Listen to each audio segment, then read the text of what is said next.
Most people grow up believing that a hurricane's danger ends once the wind weakens and the clouds drift away. It feels natural to think that if your home is still standing and the sky has cleared, you've survived the worst. But every so often, nature reminds us that a storm doesn't finish its destruction when the rain stops falling. Sometimes the real threat is quieter, slower, and far more dangerous. That was the disturbing reality unleashed in Manchester, Jamaica, on October 28, 2025. While the rest of the world lived an ordinary day, the parish was being pushed into a disaster that would change the way Jamaicans think about hurricanes forever. What unfolded in those hours was not only a flooding tragedy, but the beginning of a public health crisis that spread long after the water disappeared. Before we dive deeper into the full story and why it carries lessons for the entire Caribbean, make sure you subscribe. These stories matter because understanding them is what helps communities prepare for the next unexpected blow. To understand the depth of what happened, you need to picture Manchester before Hurricane Melissa. It's a parish known for its peaceful rhythm. Rolling green hills stretch across the landscape. Cool breezes sweep through the towns, and the farms create a sense of calm that feels far removed from Jamaica's coastal turmoil. Places like Mandeville, Newport, Kendal, and Christiana are often considered safe zones during hurricane season, while parishes along the coastline brace themselves for impact each year. Manchester usually carries on with mild showers, gentle winds, and the comforting belief that its elevation offers protection. But in 2025, nature decided to test that belief in the harshest way possible. The morning of October 28th began like any other until the sky changed. Clouds gathered and thickened into heavy, dark layers that seemed to hover unnaturally low. The wind sharpened into sudden gusts. Then came the rain, not the casual island drizzle, nor the pounding tropical downpour Jamaicans are familiar with. This was something else entirely. The rain came down in relentless sheets that blurred the landscape and hammered rooftops so violently that people stepped away from windows out of fear the glass would crack. Within minutes, Manchester's drains overflowed. Water raced through gullies that had been dry for years. Entire neighborhoods began sinking beneath fast-rising floodwater. Meteorologists later said the rainfall levels that hit Manchester that day had no historical comparison for the parish. Residents described the sound of the rain like an assault. It felt as if thousands of stones were crashing down from the sky. The ground trembled under the pressure. Hillsides began to loosen. Soil, weakened by hours of saturation, slid downhill in long brown waves. Rivers that normally flowed quietly, like the Alligator Pond River and Swift River, burst over their banks and tore through surrounding communities. Roads that had been stable for decades crumbled under collapsing earth and powerful currents. Homes were destroyed. Entire families found themselves trapped in darkness as electricity failed across the parish. Phone networks collapsed, leaving people unable to reach relatives, emergency responders, or even neighbors on the next street. Survival instincts kicked in.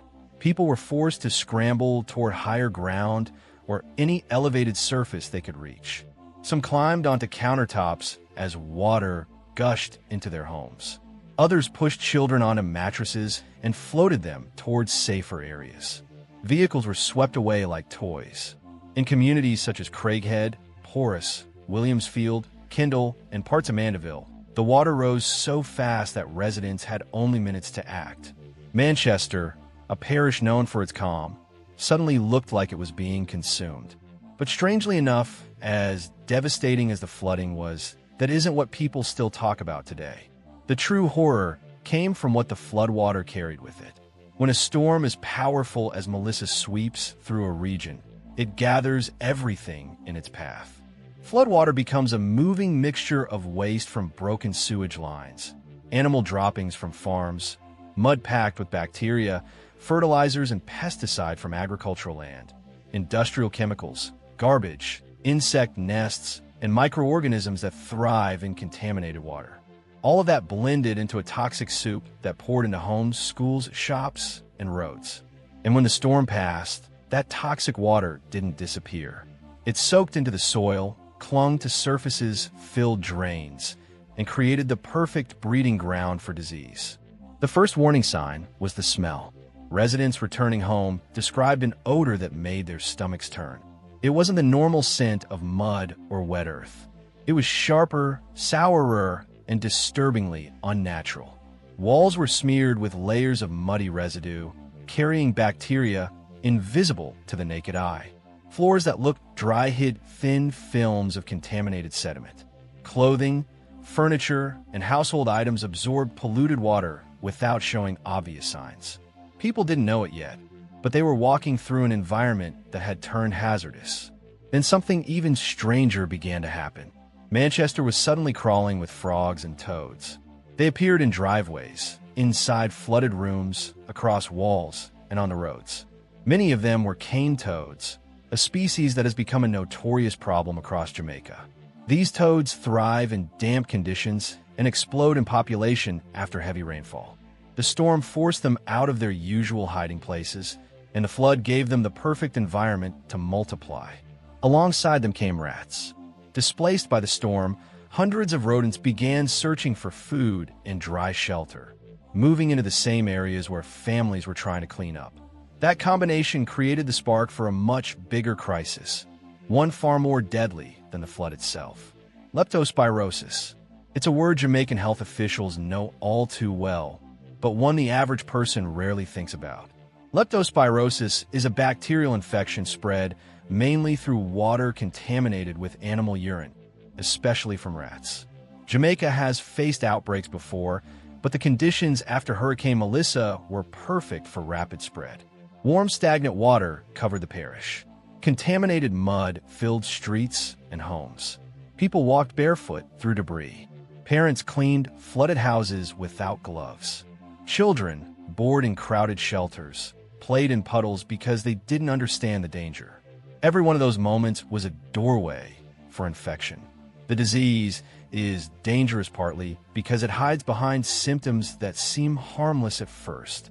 Fever, headaches, fatigue, muscle pain, nausea. These are things people expect after a stressful event or days of physical labor. So nobody rushed to a clinic. Many assumed they were simply tired from cleaning up their homes or stressed from the disaster. But then the pattern emerged. A farmer who had waded through floodwater to save his animals suddenly developed a high fever that wouldn't break. A mother cleaning her bathroom began vomiting and clutching her head in pain. A teenager helping relatives clear debris collapsed after complaining of severe weakness. At first, the cases seemed unrelated, but clinics across Manchester began noticing the same symptoms popping up again and again. Doctors grew concerned. They ordered tests. They monitored the clusters. And soon, the results confirmed their fear. Leptospirosis was spreading through the parish. 9 cases were officially confirmed in the first days, but health professionals believed the real number was much higher. 28 suspected cases were being investigated. Then the news that shook the nation came. 6 people had died, not for drowning, not from injuries, but from the deadly bacteria left behind by the storm.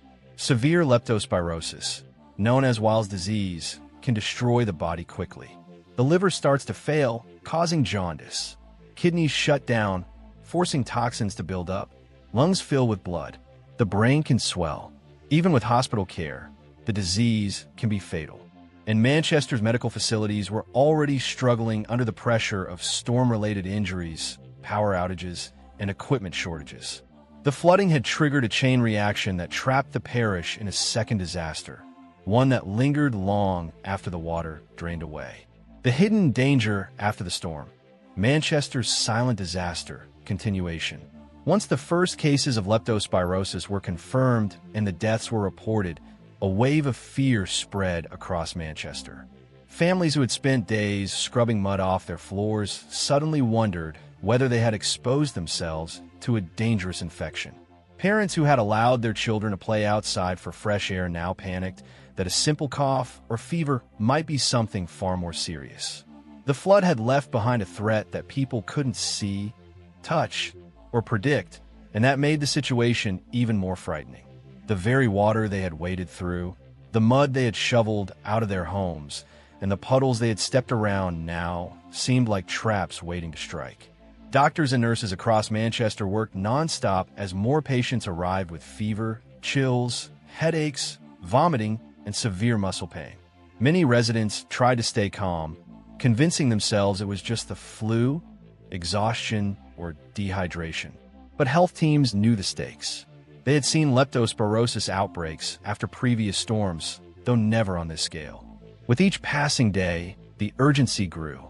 Hospitals had to manage not just the sick, but also the psychological toll on a community already traumatized by flooding, power outages, and economic loss.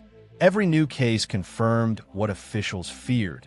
Manchester was now at the center of a public health emergency. Still, leptospirosis wasn't the only danger lurking in the aftermath. Floodwater is one of nature's most efficient carriers of disease. Once it moves through communities, it mixes everything into one toxic network that clings to soil, drains, clothing, and skin. Manchester's water systems were compromised. Wells were contaminated, tanks filled with dirty water. Even water stored in buckets became unsafe unless it was boiled or treated. Suddenly, ordinary routines turned risky. Washing vegetables, bathing children, or rinsing dishes required caution that many families were not accustomed to.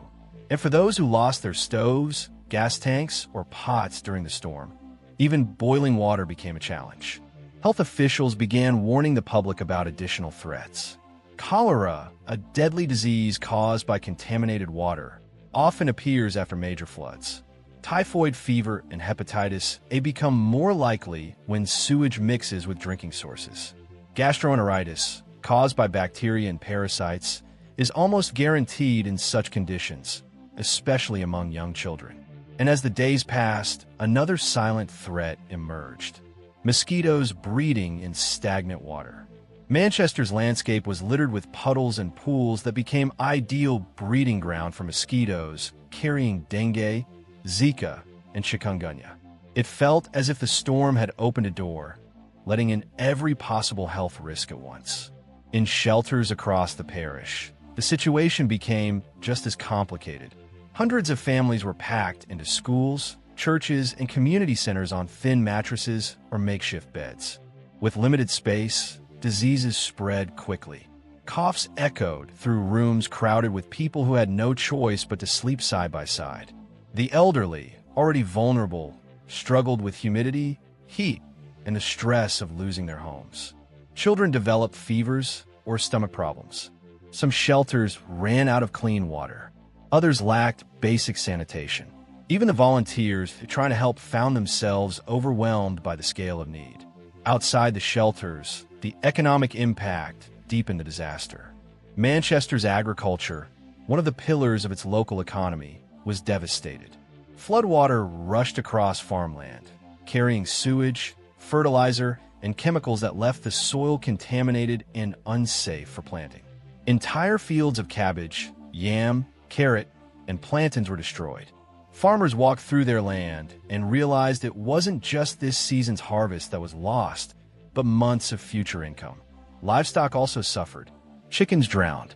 Goats and pigs that had been swept away were later found lifeless in gullies or tangled in debris. The families who depended on these animals for food or earnings faced a sudden financial crisis, one that could take years to recover from. Businesses across Manchester remained closed for weeks. Shops, garages, restaurants, and markets had been filled with muddy water that ruined inventory and equipment. Workers were stuck at home because their vehicles were damaged or because their neighborhoods were impassable. Many people couldn't return to their jobs because they were either sick, taking care of loved ones, or dealing with repairs to their homes. With incomes disrupted, families began dipping into savings or borrowing money to replace beds, clothing, appliances, and other essentials destroyed by the flood. Even those who had insurance discovered the process of filing claims was slow and demanding. But perhaps the hardest part of the recovery was the uncertainty. Families worried about every symptom. A simple fever sent people rushing to clinics. A mild stomach ache caused panic. Residents were afraid to touch their own floors, afraid to clean drains, afraid to let children outside. Every puddle looked suspicious. Every water stain on the wall felt like a reminder of the bacteria that might still be lingering. The emotional strain grew heavier with each passing day as the community waited to see whether the outbreak would worsen or fade. Amid this tension, health teams worked tirelessly.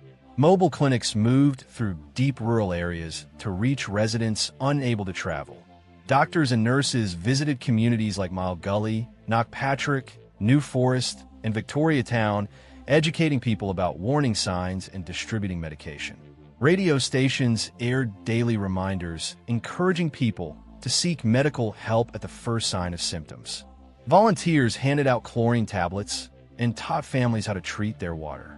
Community leaders coordinated cleanup efforts, focusing on clearing drains, removing debris, and reducing mosquito breeding sites. It was a massive undertaking, but it showed how united Manchester could be in a moment of crisis. What made this disaster especially significant is how it exposed a harsh truth about climate change and Caribbean vulnerability. Scientists have been warning for years that storms in the region are becoming stronger, rainfall is becoming more extreme, and flooding is becoming more frequent. Manchester, a parish long considered sheltered from catastrophic storms, became an example of how unpredictable and dangerous the new climate reality can be. The disaster shattered the belief that central Jamaica is protected simply because of its geography. In just one day, Manchester experienced the kind of flooding that normally affects coastal communities. And if climate trends continue, this may not be a once-in-a-lifetime event, but a growing pattern. The danger didn't vanish when the floodwater drained away. It stayed behind in the soil soaked with contamination, the walls stained with polluted mud, the water tanks filled with unsafe water, and the drains clogged with debris. It lingered in the emotional trauma of residents who lost loved ones not to the hurricane's winds, but to the silent bacteria it unleashed afterward. It lingered in the economic strain of thousands of families trying to rebuild with limited resources. And it lingered in the fear that another storm could strike again with even more devastating consequences. Over the weeks that followed, Manchester slowly began piecing itself back together. Roads were repaired, schools reopened, farmers replanted what they could, businesses cleaned and reopened their doors. But even as life returned to a familiar rhythm, the scars remained. People continued to monitor their health carefully. Parents watched their children with renewed caution. Elderly residents avoided outdoor water sources. The parish had survived the flood, but it had also been changed by it. The story of Manchester serves as a powerful warning for the entire Caribbean. It highlights the need for stronger infrastructure, from improved drainage systems to better designed communities that can withstand heavy rainfall. It shows the importance of emergency planning that includes health risks, not just wind damage. It calls for better public education about waterborne diseases, especially in a region where hurricanes are becoming more unpredictable. And it reveals how essential it is for governments to invest in communication networks, medical supplies, and rapid response systems so that communities are never left isolated. What happened in Manchester wasn't just a natural disaster. It was a turning point. It forced Jamaica to confront the reality that climate change is no longer a distant threat. It is here, reshaping the landscape, affecting health, and challenging systems that were built for a different era. Manchester's experience shows that survival isn't just about making it through the storm. It's about being ready for what comes afterward, because the aftermath can be the deadliest part of all. If you found this detailed breakdown important, share it so others can understand the hidden risks that follow natural disasters. And make sure you subscribe, because staying informed is one of the strongest tools communities have in preparing for the challenges ahead.